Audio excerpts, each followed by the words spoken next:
Welcome to Mindful Live 99. I am your host, Nathan Springer. Thank you for being here. It is the 27th of June 2022. What a beautiful night it is. We are currently under storm watch to some extent over here in Trinidad and Tobago.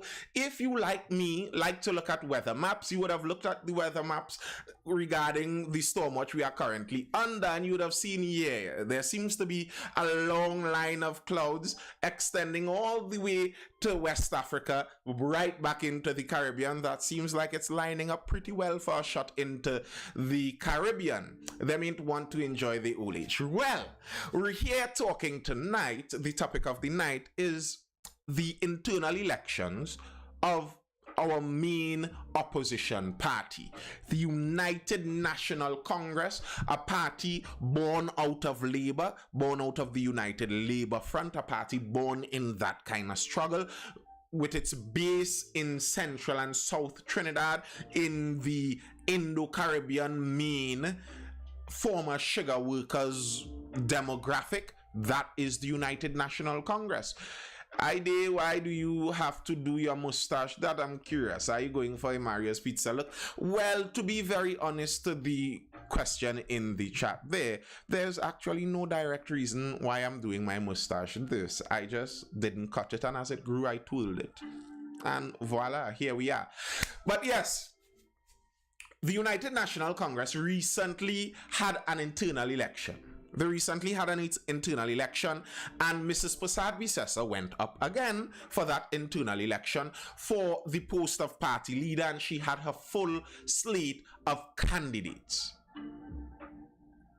Her full slate of candidates. And then, to the surprise of the political onlookers, she won.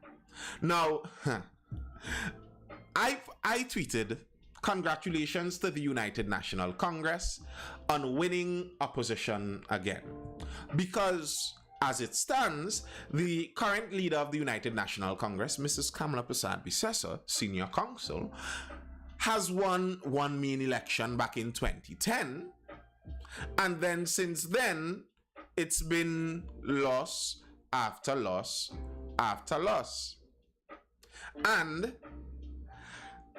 the unfortunate thing for the United National Congress is, as she loses these national elections, she continues winning the internal elections, so she remains at the helm there. Let's get into that story. Can Ramdial, UNC has no future under KAMLA? Former Barataria San Juan MP Dr. Fuad Khan and former Couva North MP Ramona Ramdial are adamant that the UNC has no future under re-elected political leader KAMLA Prasad Bisesa. While they will remain UNC members, Khan and Ramdial made it clear they will not be working with Prasad Bisesa or other members of her star team slate who swept all 17 posts on the UNC's national executive that were up for grabs in the party's internal elections on Sunday. A statement issued on Monday by the UNC congratulated Prasad Bisesa and her slate for their landslide victory. Speaking at her Superior constituency office on Sunday, Prasad Bisesa said her team received 97% of the vote and 13,000 people voted in the elections. Now listen to me. In nearly any kind of democratic system, if the winner receives 97% of the vote, almost surely that tells you something isn't functioning right in that democratic system. The nature of democratic systems is they lean towards a split, that dimorphication, two of them. Most democratic systems naturally tend towards that. If you're in a system and you see the winner is going off with 97 97%, that that is statistically improbable. That's what we would call that, statistically improbable.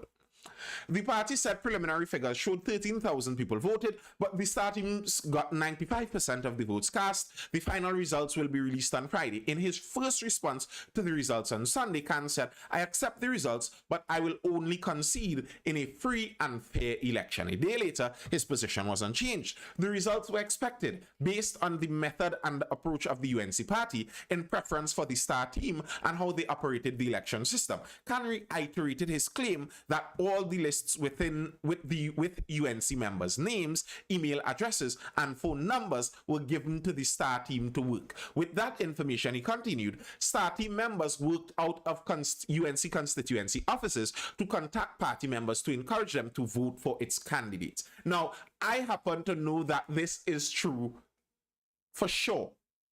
I have first-hand witness statement of people saying that the star team contacted them on their private phone numbers. Majority of young people who not into politics will not vote. Perception of correction and cabal politics. Perception of corruption, I believe. And yes, it was known that the star team, the main team under the former and current and future political leader of the United National Congress, the star team had the phone numbers of various members of the UNC. They were able to contact those members of the UNC. They were able to contact them and call them out to go and vote. The star team had the inner workings of the main UNC machinery, the main UNC party machinery. They were able to use that on their own for internal elections. But to me, this is a fault of the UNC in its very nature. The UNC in its nature, in its very strong tribal nature, I regularly speak about this, that I do think the UNC has a problem with tribalism, and that problem is seen even now when the UNC is in a self-destructive spiral. They know this leader very likely isn't going to win any national election, but it's as if it were the internal workings of the party. It works so strong with the tribalism that the party generally has that it's nearly impossible to remove that leader. Since Mr. Pandey was there, they were struggling with that same thing. Yes, I am. Yes, I am, Boots. Since Mr. Pandey was there, they were struggling with that same thing. Part of the problem was they couldn't remove him even after the point where much of the party hierarchy found that he wasn't ideal for leadership. Now, Mr. Pandey, I think the reason he actually ended up losing in the end is because he actually flirted with giving up the leadership multiple times. He spoke about giving it to Mr. Winston Dukaran. He then spoke about giving it to Mrs. Prasad Bisesa herself, and eventually he ended up losing because of some of that. Mrs. Prasad Bisesa, I think, is looking at him and deciding that she isn't going to do any of that.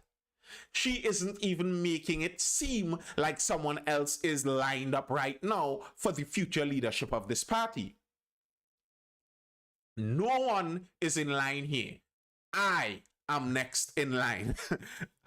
Mrs. Prasad Bisesa had some statements to make after her victory. This is from another Newsday article. KAMLA's team leads UNC once again. Prasad Bisesa thanked UNC members and supporters for the overwhelming mandate they gave her and her slate to lead the party. Regardless of whether she held a post in the party or not, she vowed to continue to serve the UNC until death. I think that's a prophecy there for the UNC, that Mrs. Prasad Bisesa sees that as her post probably until her demise, and I do not wish any speedy demise on the lady, long life to her, but Mrs. Prasad Bisesa, I think, may see herself as a Queen Elizabeth of sorts.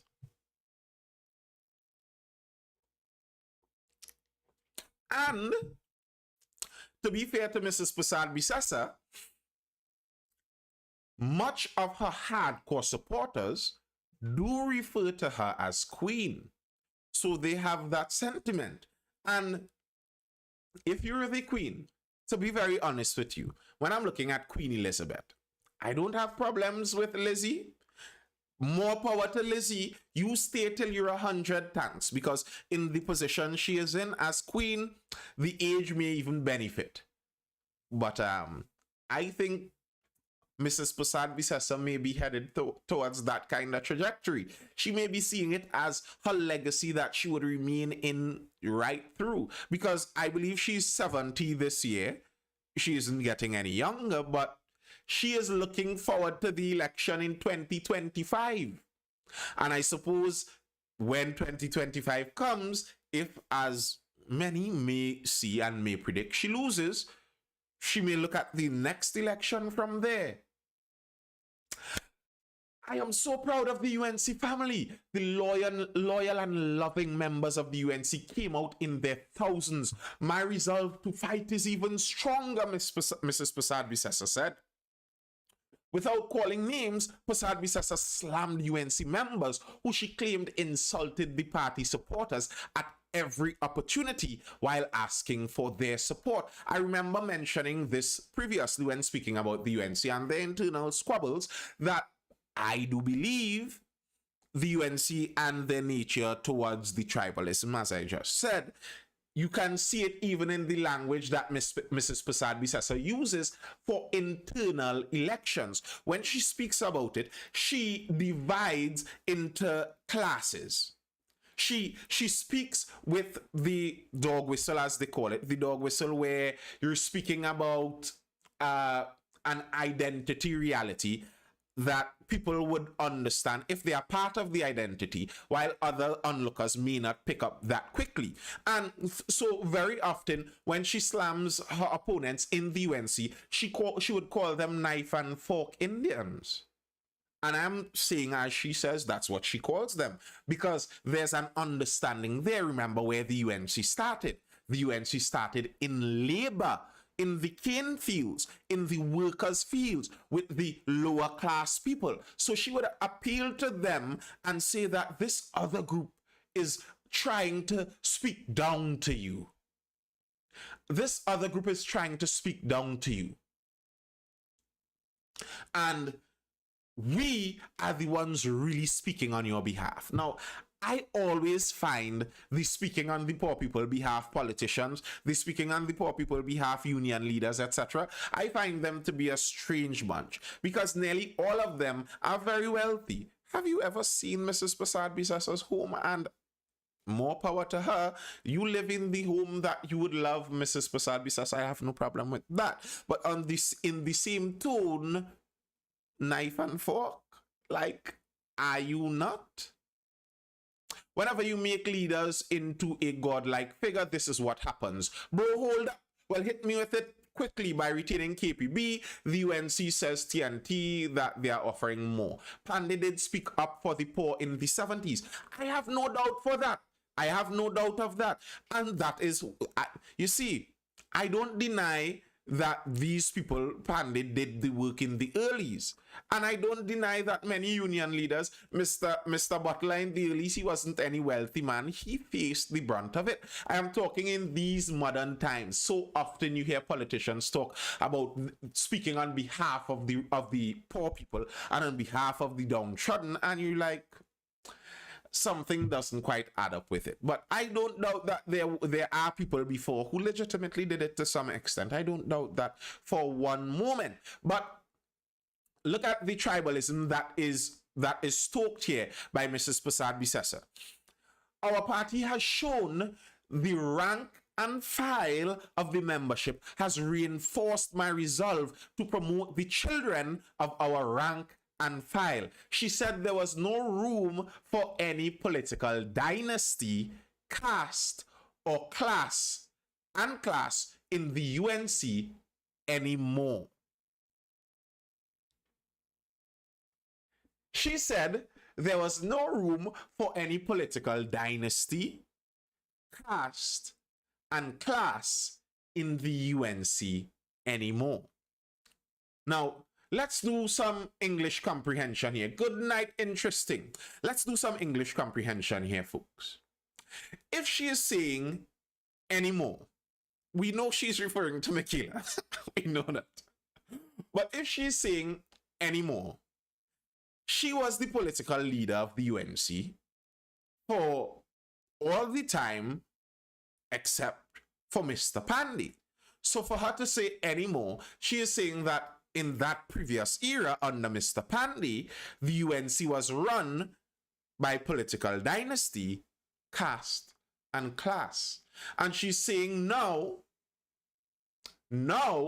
she is going to promote members out of the rank and file. She said it here. Our party has shown the rank and file of the membership has reinforced my resolve to promote the children of our rank and file. Now, this is politics 101 here. This is actually politics 101. I understand this from a political standpoint for Mrs. Prasad-Bisesa. If you're looking at as Mrs. Prasad-Bisesa, you enter this party and you make your way to the top. Now, she made her way to the top through a slightly hostile takeover, and you're now there. You have some of the old stalwarts who are there all the time. Many of them may have old loyalties still simmering under the hood there. Now, if you want to consolidate your victory, in olden times, what they would have done is they would have wiped out all of the male heirs. All cousins, all nephews, all grandsons, every boy that, as they say, that pissed against the wall. Every boy, every male goes. That's what they would have done to consolidate the victory back then. But now we don't do that in modern times. So what you'd have to do is clear out the old, and you'd have to promote from a whole new batch. But to promote from a whole new batch, you could lose some of the legitimacy of the old. You could lose some of that old former support. So how you get that old former support is by saying, I am not just promoting random people, I am promoting the children of the rank and file, the regular members, the everyday people inside of this party. Their children are now those who lead this party. You don't have to look to anyone else as your superiors. We lead this party now. I think she may be forced out eventually, just how Mr. Pandey was forced out. Well, to be very honest, Tony, the ambassador, I think it's the only way that she may leave. Forced out is the only option people have. Good luck with it, because she doesn't even seem like she's leaving avenues like Mr. Pandey did. She looks like she's closing avenues. And here's the thing. If you promote the regular children of the rank and file, people who do not have lengthy legacies in politics, people who do not have political gravitas, as it were, they may not be able to pull a crowd, pull support on their own. They are depending on your machinery to give them that support. So they would more likely be much more loyal. They would bide their time as a very loyal supporter of you, because you are their ticket to the top. Good politics. Smart politics. That's how you consolidate. That's how you consolidate victory. I've got to give her that. On the political side, that's smart politics.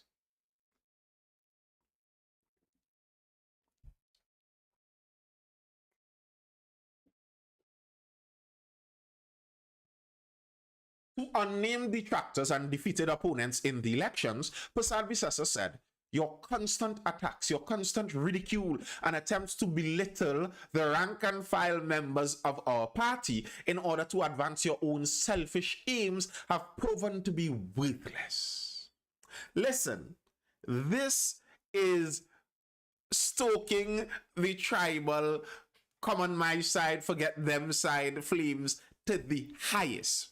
She juxtaposes the old regime with political dynasty, caste, and class. She juxtaposes that and poses it against herself, who has promoted the children of the rank and file, not the rank and file. It's actually more clever to say the children of the rank and file, because that goes along very well with UNC party ideology. UNC speaks about promoting the working class in such a way that the working class, although we came out of the rice fields, although we came out of the cane fields, our children excel.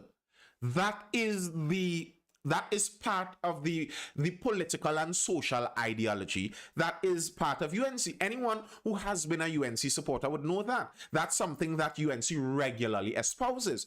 And that nothing is wrong with that. I think that is actually a very good idea. That is a positive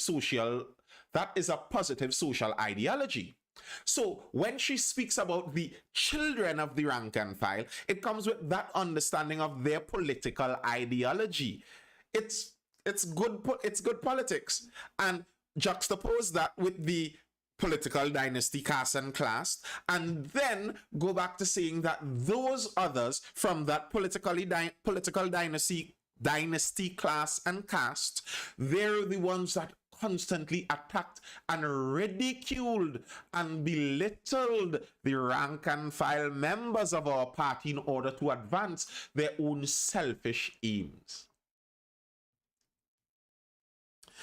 KAMLA clapped someone calling Rowley a dog. That is very disrespectful. Well, disrespect is the modus operandi. Kuvon, she is the old regime. That's the strange thing, Kuvon. That's what I was saying partly about some of the leaders I see speaking on behalf of the poor. She's talking about the old regime and etc., etc., etc. I was in school in 1998. I distinctly, was it 98 I got that, or was it in 2000? I have a bookmark. I think I still have it somewhere around, or my mother would have it. A bookmark with Mrs. KAMLA Prasad Bisesa as Minister of Education while I was in school. Mrs. Prasad Bisesa is part of that old regime that was there through the political dynasty, caste and class also. She's a relic of that old regime. So if the new regime really wants to do this children of the rank and file business, they have to get rid of her too. Now, the thing is, that is actually how many revolutions go. Many revolutions, the children of the bourgeois, the children of the rich people, the bourgeois actually the middle class, that's what that means, but the children of the wealthy people of the previous regime, they stoke a revolution. And then when the revolution actually gains momentum, very often those original revolutionaries are the ones that have to get passed out in the first place. She told these people they had to respect UNC members the way she and her team did. If you want to come together, you are welcome, but you must stop your thoughtless and crazy behavior. Prasad Bisesa said she and the UNC's new leadership will now focus on preparing the party for local government elections this year and the general election in 2025. Mr. Rowley and your team, here we come. We are ready. What possible reason would we have to expect a different result if Mrs. Prasad Bisesa goes up against Dr. Rowley again? My prediction, I don't know this to be fact. I am not sure this is what is going to happen. This is just my wild prediction. If such a thing happens again, Mrs. Prasad Bisesa against Dr. Rowley again, I think the same result as before is going to happen, just with a lower voter turnout. The same people are going to vote for the same people. Well, not exactly the same. A few others are going to be like, I'm fed up of this, I'm not voting. But it's going to be around the same thing. They are known entities.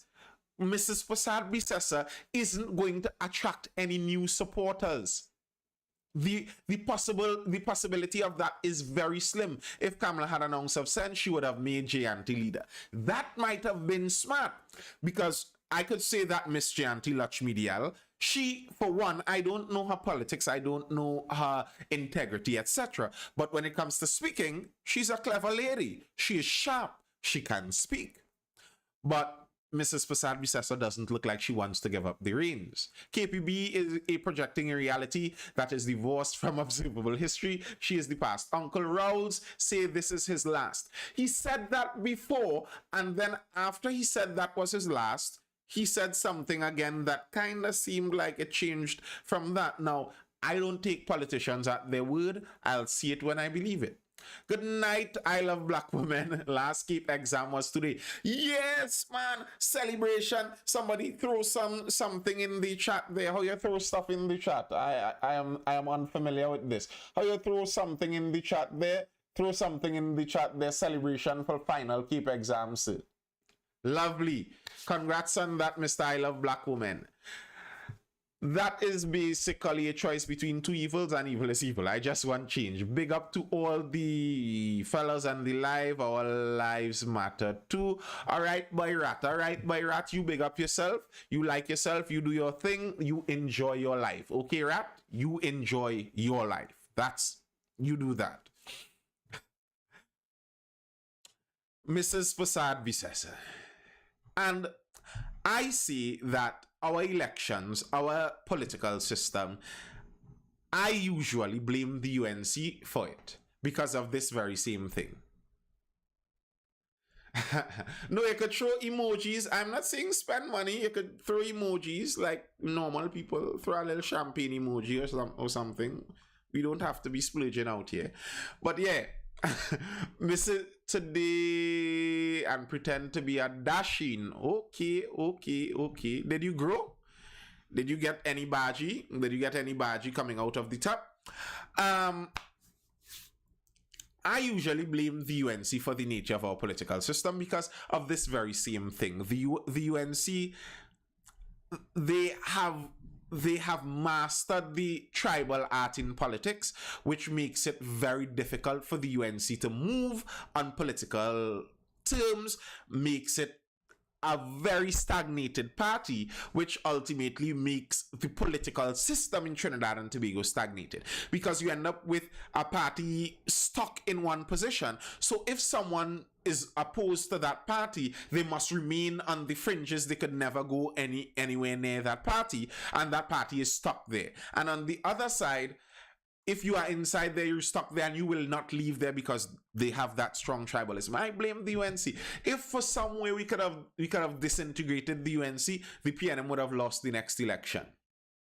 Hear me out. Pandy created dollar for dollar with oil at $8. I am not debating which party is better or anything like that. You know, I am debating about how we move forward in Trinidad and Tobago politics.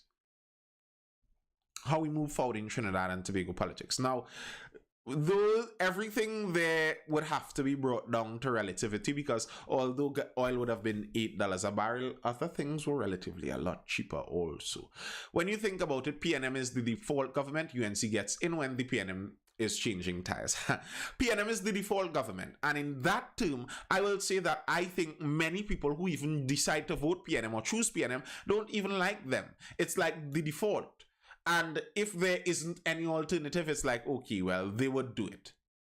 And the alternatives are stymied because a huge chunk of the voting bloc is stuck in a tribal party that is immovable. So the alternatives don't have much option. They don't have much choice. All of these alternatives that are jumping in here, we know they are not going to win. They are not going to win. If they're going to PNM predominant area, the rhetoric that is going to be pushed is that if you vote for them, then it's like a vote for the UNC, so you cannot vote for them. If they're going to a UNC predominant area, the rhetoric is going to be, if you vote for them, it's like a vote for the PNM, so no one is going to vote for them. And we remain stuck in the same position continuously. Out with the old, in with the new, but with the population trust younger ones with no track record. To be honest, both parties are controlled by higher leaders. In the end, we will always have the same results. I kind of believe that to some extent.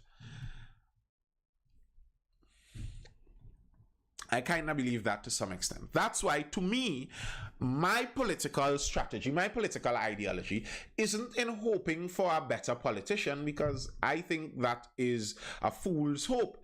My hope is, well, in God.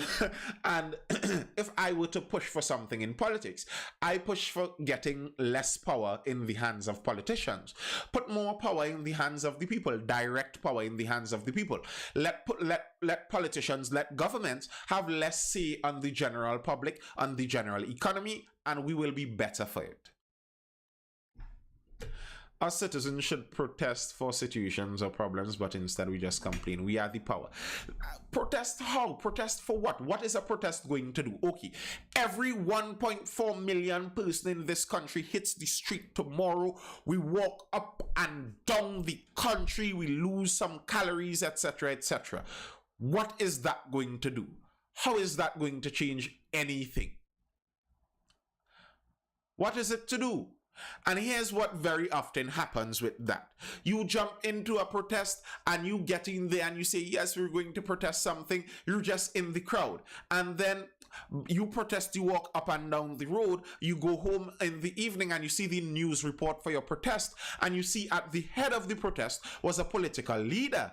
And the political leader, the head of the protest that you went to, just as a good citizen of the country, the head of that protest was saying that this shows support for their new political movement that is going to come in and change things.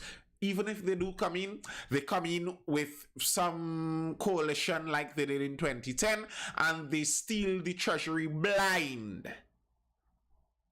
And what benefit is it? So what was the protest for? Or is it better that we give these politicians less money in the treasury for them to steal? That we give them less power over the general population for them to wield it unfairly?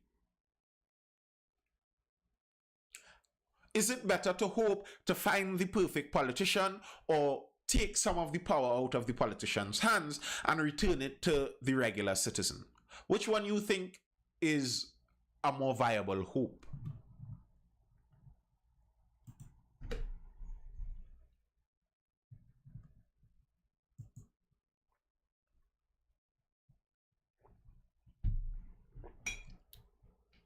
Precisely, Mr. I Love Black Women. Nobody coming to save us. All regimes thief. Okay, I don't deny that. But I think there was a difference in 2010. And I think some people who are supporters of the UNC speak dishonestly when they attempt to make it seem like there was not a noticeable difference in the upward trajectory of corruption in that 5-year period. How would you suggest we give less power to the politician and more power to the general public? Now we're talking. This is called more libertarianism, where we do not ask the government to help us with subsidies.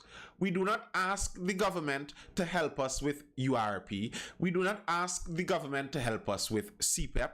Whenever requested, we say that the government own less companies. We don't want the government to own companies in the country. We actually want less laws on the book, because more laws on the books actually give more power to the politicians. That's what you go for. And decentralization of that power. So the government keeps talking about local government reform, etc., etc. That is actually a sensible thing, but very likely they won't go down that line reasonably.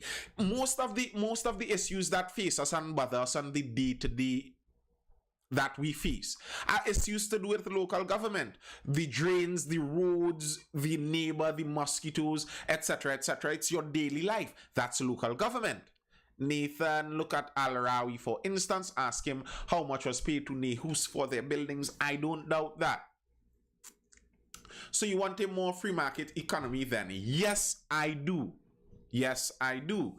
And more free market isn't just a matter of wanting to make more money, and more free market isn't just a matter of being cruel and not understanding that yes, there are people that need help. But the problem I find myself seeing is that so often when we say people need help and we ask the government to help, we often get hindered instead of helped.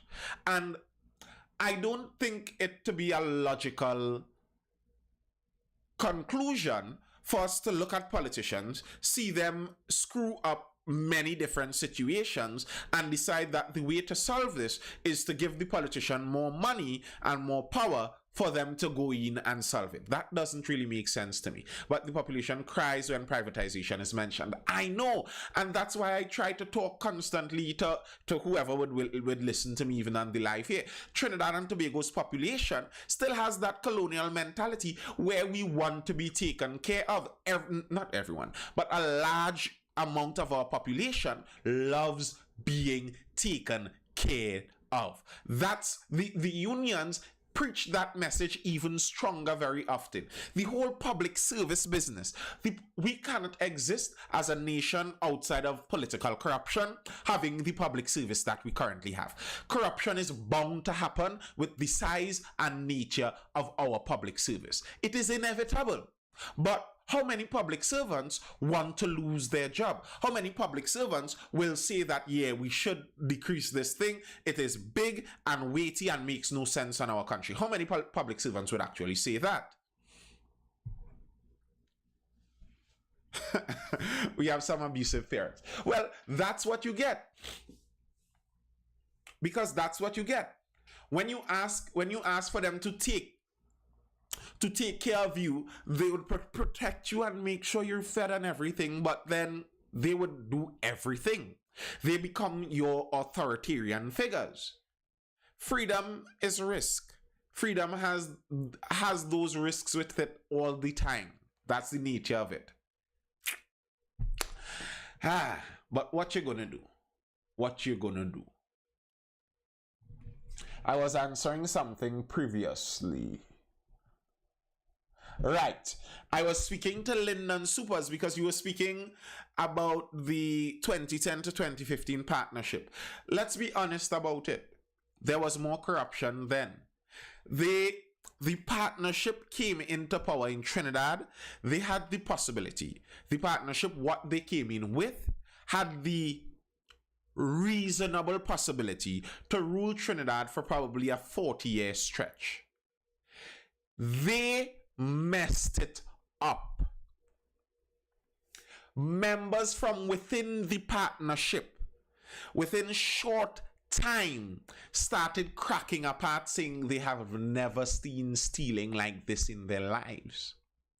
And Jack leader, Mr. McCandle Dagger, he came out and said that. And then all of a sudden he got a post as some kind of ambassador, something in some faraway place, and they posted him away. I will give this union guy, I will give them some credit, because when they saw what was going on, what's their party? MSJ, Movement for Social Justice. I could give them some credit, because when they saw what was going on, they said, okay, we cannot take part in this, we are leaving. The Congress of the People self-destructed as a party because they continued along inside of the corrupt partnership government. The Congress of the People, that party died because of that 2010 to 2015 stint. If the Congress of the People remained as an independent party, by now they may have been the second viable option as a party in Trinidad and Tobago. But what happened under the People's Partnership? And I knew many people who voted for them. That was my time in university. I was along with many of the conversations. I was there. Many of the people saw that, okay, UNC, this is what is seen in Trinidad and Tobago. UNC, because of the nature of the party, it isn't as cohesive of a unit of a party. So UNC generally has more of a corruption problem. That's how it's seen in Trinidad and Tobago. The airport fiasco from the previous stint was their main downfall, where the party split into Team Unity, etc. I remember those things. I hope you all don't forget those things. Team Unity with Ralph and Mr. Ramesh and what's that one other guy? Was it Sudama? One other guy was with them. And they split because formed Team Unity with the corruption business, men still going to jail for that and still in court. So there is that perception here. But back in 2010, people decided that, here's what. The UNC has that perception.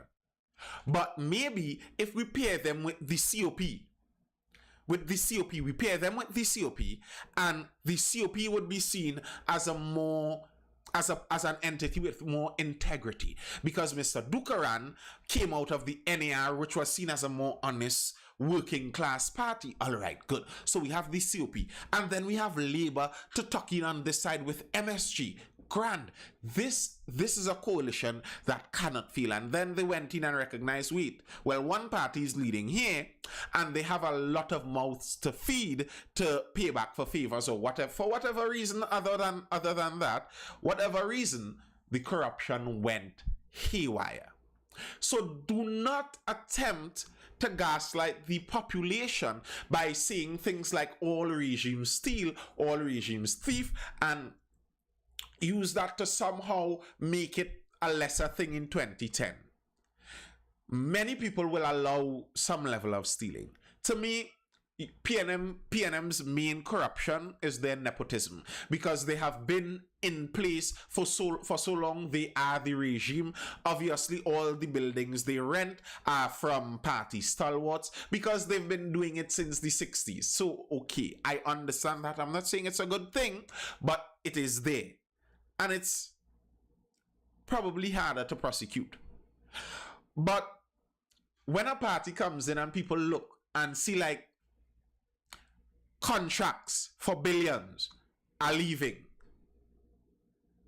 you're hiring whole new departments, there are extra ministries. Bear in mind, every extra ministry is extra money. Every extra ministry hires in a whole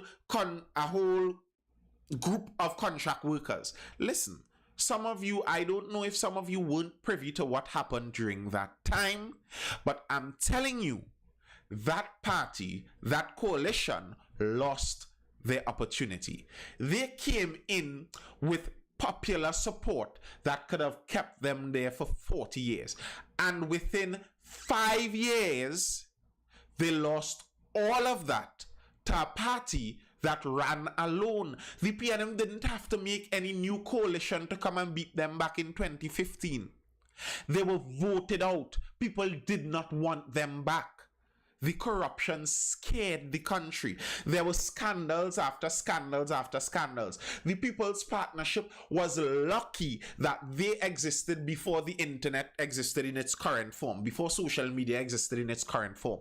Listen, with the weekly scandals they had, people would have been able to make content upon content upon content for TikTok, YouTube, Instagram, all over with all of those scandals.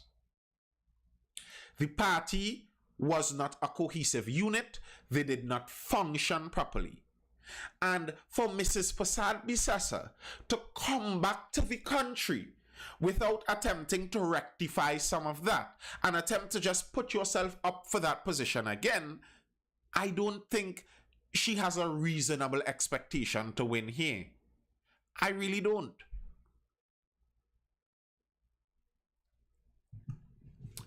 But Mrs. Prasad Bisasa is saying that she is ready to form new alliances. Just by the way, KAMLA, UNC ready for new alliances. Yes, yes, yes. Years after the contentious withdrawal of Labour from the People's Partnership government and Faizabad Accord, opposition leader KAMLA Prasad Bisasa is hoping to join forces with the movement to remove the ruling People's National Movement from power. Last Friday, Prasad Bisasa received a copy of the motion of no confidence moved and passed against the opposition, against the Prime Minister, and his administration on a Labour Day platform in Faizabad. On Sunday, Prasad Bisasa said all things are possible in the fullness of time.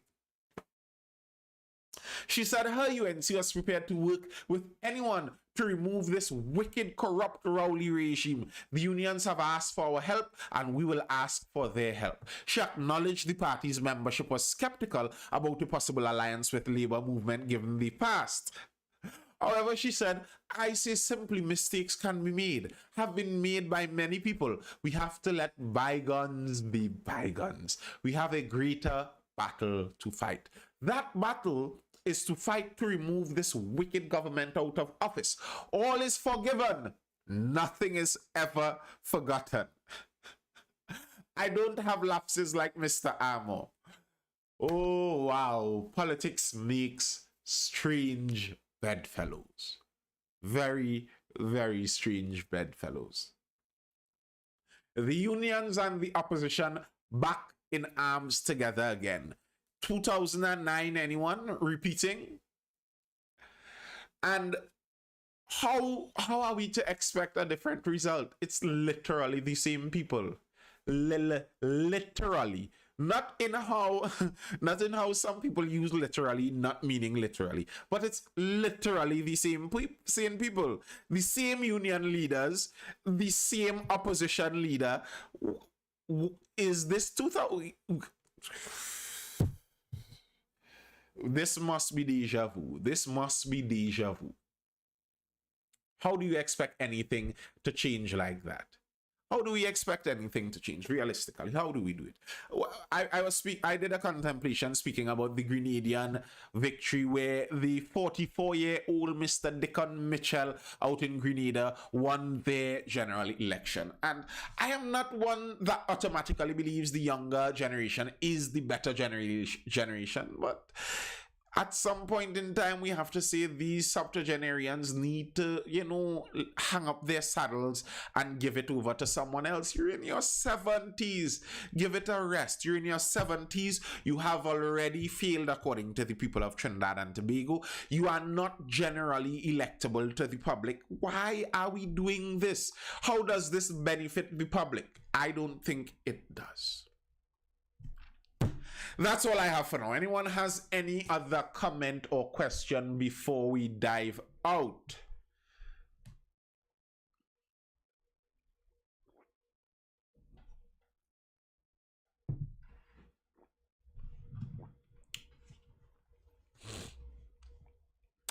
They're looking at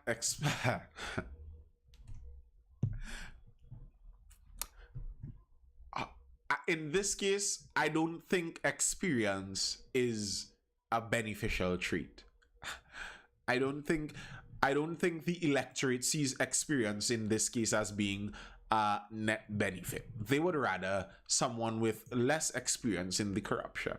Are the UNC members happy that KAMLA won? Well, I don't know. I know there are a vocal group of UNC members, of UNC supporters, who are fiercely against Kamla Persad-Bissessar. So I do know that there are a group like that, but I don't know how much power they have in the party.